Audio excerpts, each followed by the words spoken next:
International అఫైర్స్లో ఒక సరికొత్త అధ్యాయం మొదలు కాబోతోందా అంటే అవుననే చెప్పాలి. చైనా అలాగే అమెరికా చాలా కాలం తర్వాత మళ్ళీ ఒక ద్వైపాక్షికమైనటువంటి సంబంధాలకు దగ్గర అయ్యేటువంటి ఒక నేపథ్యం ఇప్పుడు మనం చూస్తూ ఉన్నాం. మరి at the invitation of Xi Jinping, the president of China, American president Donald Trump China విజిట్కి వస్తున్నారనేటువంటిది official and it is going to take place very shortly. మరి ఈ నేపథ్యంలో అసలు అమెరికా చైనా నుండి ఏం కోరుకోబోతోంది, అలాగే చైనా అమెరికా నుంచి ఏం ఎక్స్పెక్ట్ చేస్తోంది, ఈ అంశాలను ఇప్పుడు అనాలిసిస్ చేసే ప్రయత్నం చేద్దాం.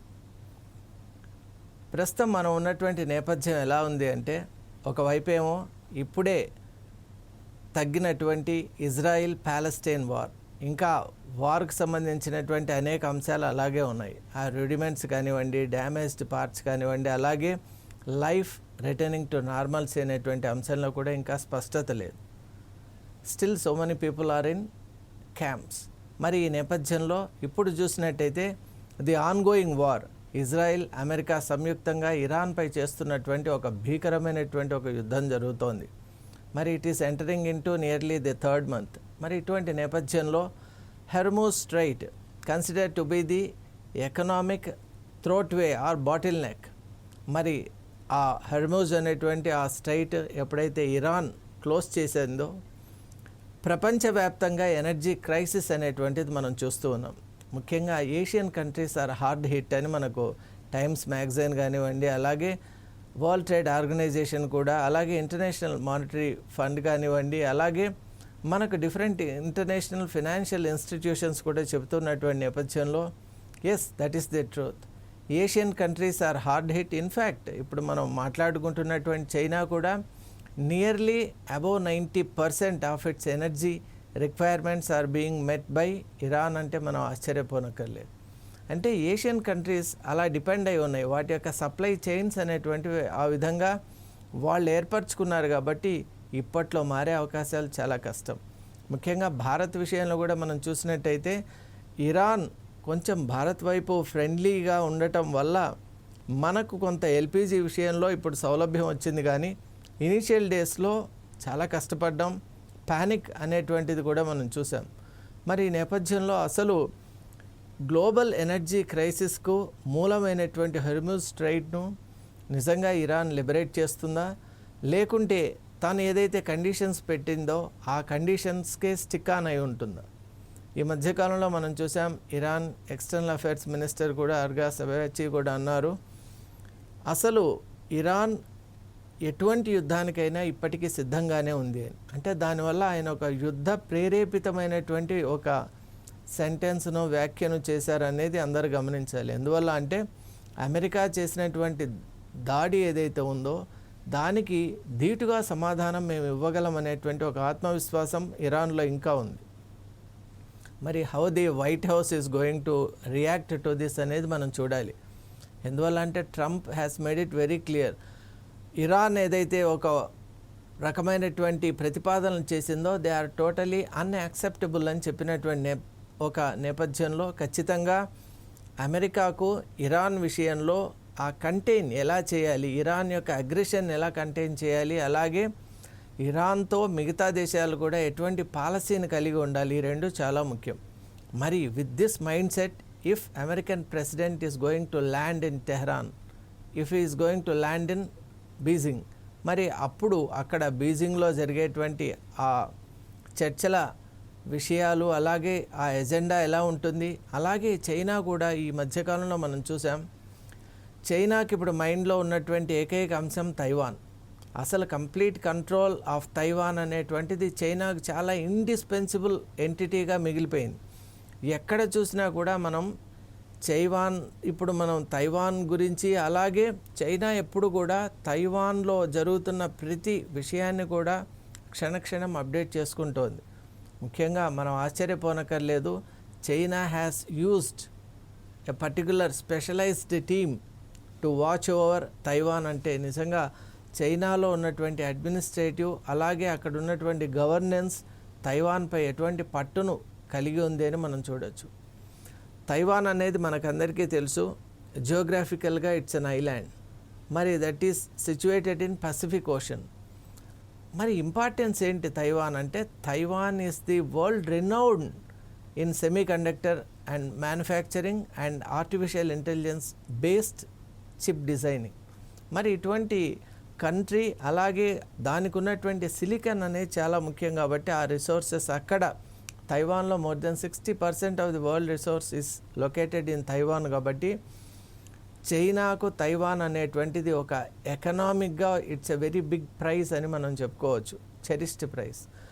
దీని అన్నిటికంటే కూడా మనం ఎకనామిక్గానే కాకుండా పొలిటికల్గా కూడా మనం చూసినట్టయితే చైనాకు తైవాన్ చాలా ఇంపార్టెంట్. ఎందుకంటే తైవాన్ యొక్క స్ట్రాటజిక్ లొకేషన్ వల్ల పసిఫిక్ ఓషన్లో if China wants to build its supremacy, definitely Taiwan అనేది చాలా ముఖ్యం. అక్కడి నుంచి it can really open up its control over several islands and into several countries also. మరి ఈ నేతృత్వంలో మనం చూసినప్పుడు ఒక బ్రాడర్ పర్స్పెక్టివ్ అనేటువంటిది మనకు కనిపిస్తోంది. చైనా వ్యూ అండ్ విజన్ ఎలా ఉందో కూడా మనం అర్థం చేసుకోవచ్చు. తైవాన్ను స్వాధీనం చేసుకోవడం అనేది చైనాకు ఇండిస్పెన్సిబుల్. మరి ఈ నేపథ్యంలో ఇప్పుడు జరిగేటువంటి చర్చలు, బీజింగ్లో జరిగేటువంటి చర్చల్లో తైవాన్ ప్రధాన అంశమవుతుంది.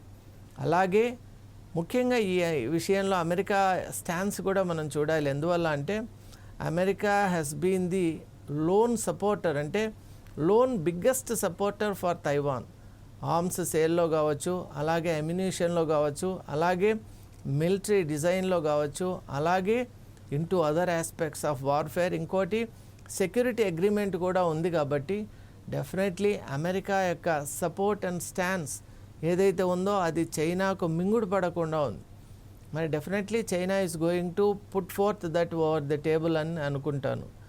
అలాగే ఇప్పుడు ఉన్నటువంటి మెయిన్ అజెండాలో భాగం ఏంటి అంటే the kind of a tax war which is going on between America and China. ఈ మధ్యకాలంలో మనం చూసాం ఎలా చైనీస్ ప్రోడక్ట్స్ను అమెరికా మార్కెట్స్లోకి రాకుండా అడ్డుకున్నటువంటి వైనం మనం చూసాం. అలాగే దాన్ని కౌంటర్ చేయడానికి rare earth minerals and rare elements కొన్ని చైనాలో ఉన్నాయి. Rather we can say they are under the control and position of China అని. మరి వాటి విషయంలో చైనా కూడా తీవ్రమైన ఆంక్షలు విధించింది. దానివల్ల అమెరికాలో ఉన్నటువంటి సెమీకండక్టర్ ఇండస్ట్రీ కానివచ్చు, అలాగే సైబర్ ఇండస్ట్రీ కూడా బాగా దెబ్బతిన్నింది. మరి ఈ నేపథ్యంలో అక్కడ ఉన్నటువంటి ఐటీ భూమికి ఒక రకంగా విఘాతం కలిగే విధంగా ఉన్నటువంటి పాలసీస్పై అక్కడ అమెరికాలో కూడా చాలా రిసెంట్మెంట్ ఉంది. ఎలా అయినా అమెరికా చైనాతో ఒక అగ్రిమెంట్ చేసుకోవాలి, ఈ సప్లై చైన్ డిస్రప్షన్ అనేటువంటిది కాకుండా చూసుకోవాలి.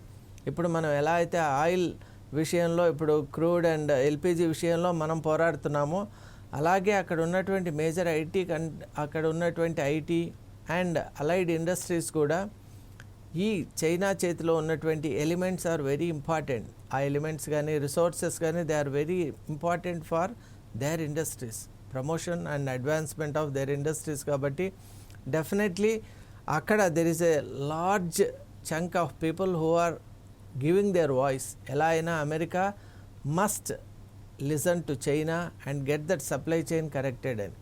మరి ఈ నేపథ్యంలో ట్రంప్ పైన ఒక అతిపెద్ద రెస్పాన్సిబిలిటీ ఉంది. తన దేశంలో ఉన్నటువంటి ఆ కంపెనీస్ థ్రైవ్ కావాలి అంటే, ఎకానమీని బిల్డ్ చేసేటువంటి ఆ కంపెనీస్ థ్రైవ్ కావాలి అంటే డెఫినెట్గా అమెరికా చైనాతో ఒప్పందం చేసుకోవాలి. మరి ఆ ఒప్పందం చేసుకోవాలి అంటే intern what America is going to offer అది కూడా మనం చూడాలి. అందుకే అమెరికా క్లెవర్గా ఒక పాలసీతో వచ్చింది, stop buying oil from Iran. ఎందుకు అని చైనా అడిగినప్పుడు, ఇరాన్ అనేటువంటిది it is the largest sponsorer of state bound terrorism. మరి ఇప్పుడు మనం చూసాం ఇరాన్ కూడా ఒకవైపు హెజ్బుల్లా, హమాస్ ఇలాంటి డిఫరెంట్ గెరిల్లా గ్రూప్స్కు అలాగే మిలిటెంట్ అవుట్ఫిట్స్కు ఫండింగ్ చేస్తోంది.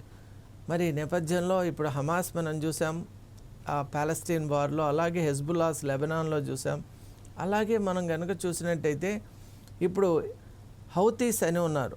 ఆ హౌతీస్ అనేవాళ్ళు యెమెన్ అనే దేశంలో ఉంటారు. మరి ఆ హౌతీస్ కూడా ఇరానే ప్రాక్సీ ఫండింగ్ చేస్తుందని కూడా చాలా క్లియర్ కట్గా ఎవిడెన్షియల్ మెటీరియల్ ఉన్నటువంటి నేపథ్యంలో ఆల్ ద త్రీ ఈ military outfits are being fed by Iran. కాబట్టి అటువంటి ఇరాన్తో మీరు కనుక ఈ ఆయిల్ ట్రేడ్ చేసినట్టయితే definitely indirectly you are trying to sponsor those militant outfits. అంటే క్రైమ్ చేసే వాళ్లకు మీరు హెల్ప్ చేసినట్టయితే you are also supporting and propagating that crime అన్నట్టు అమెరికా చెప్తోంది. కాబట్టి డెఫినెట్లీ ఇక్కడ ఉన్నటువంటి నేపథ్యం అది.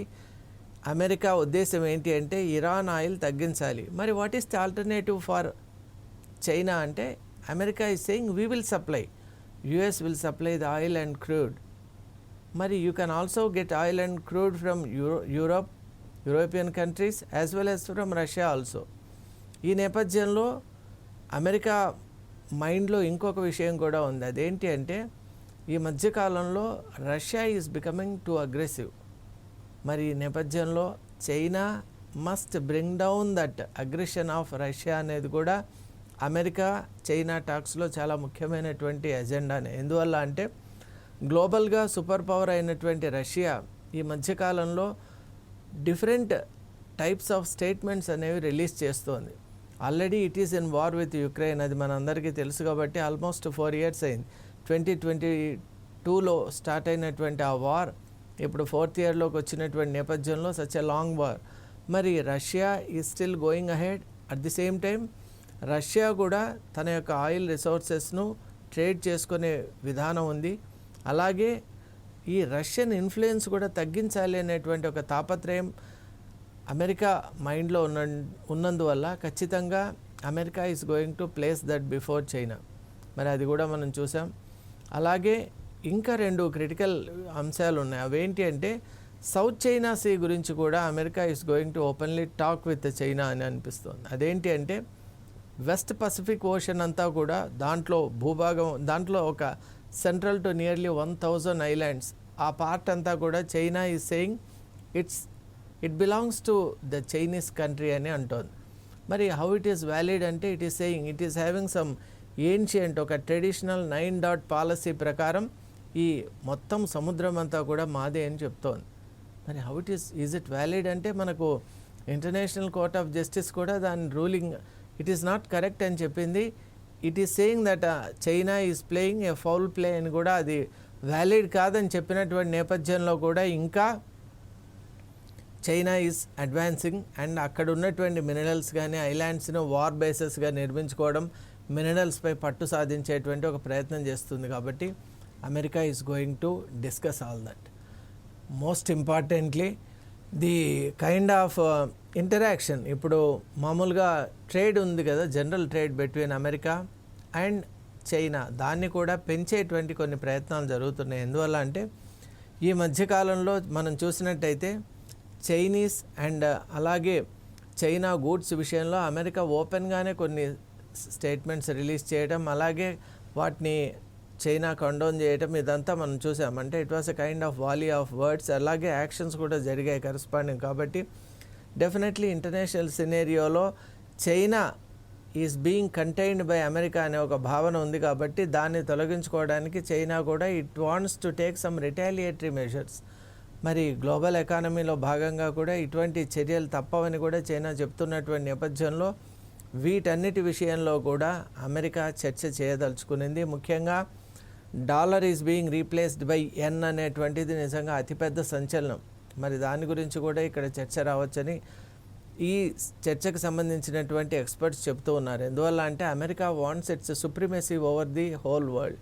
మరి ఇఫ్ ఎన్ రీప్లేసెస్ డాలర్, మరి ఆ సుప్రిమసీ అనేటువంటిది it will become a matter of time before which it disappears. కాబట్టి దీన్ని అమెరికా ఇష్టపడటం లేదు, డాలర్ సుప్రిమసీనే కొనసాగాలి అని చూస్తున్నటువంటి నేపథ్యంలో, అలాగే చైనాలో జరుగుతున్నటువంటి మానవ హక్కుల ఉల్లంఘన ఏదైతే ఉందో, హ్యూమన్ రైట్స్ ఎలిమినేషన్ కావచ్చు, అబాలిషన్ కావచ్చు, ఆర్ హ్యూమన్ రైట్స్ యొక్క డిస్టర్బెన్స్ కావచ్చు, వాటి గురించి కూడా America guided by United nations అది మాట్లాడేటువంటి అవకాశాలు ఉన్నాయి. కాబట్టి దిస్ టూర్ ఇప్పుడు యానా కెల్లీ చెప్పినట్టు, అంటే press secretary, US press secretary Yana Kelly చెప్పినట్టు, ఖచ్చితంగా ఈ మీట్ ఏదైతే ఉందో that has a kind of supreme importance అని చెప్పారు, సుప్రీం సింబాలిక్ ఇంపార్టెన్స్ అని చెప్పారు. కాబట్టి డెఫినెట్లీ ఈ చర్చల్లో వచ్చేటువంటి అవుట్పుట్ ఏదైతే ఉంటుందో, ఇంపాక్ట్ ఏదైతే ఉంటుందో, అలాగే దీని నుంచి వచ్చేటువంటి ఆ నిర్ణయాలు ఏవైతే ఉంటాయో ఖచ్చితంగా ఈ 2 సూపర్ పవర్స్నే కాకుండా యావత్ ప్రపంచాన్ని కూడా ప్రభావితం చేస్తాయనటంలో ఏమాత్రం సందేహం లేదు.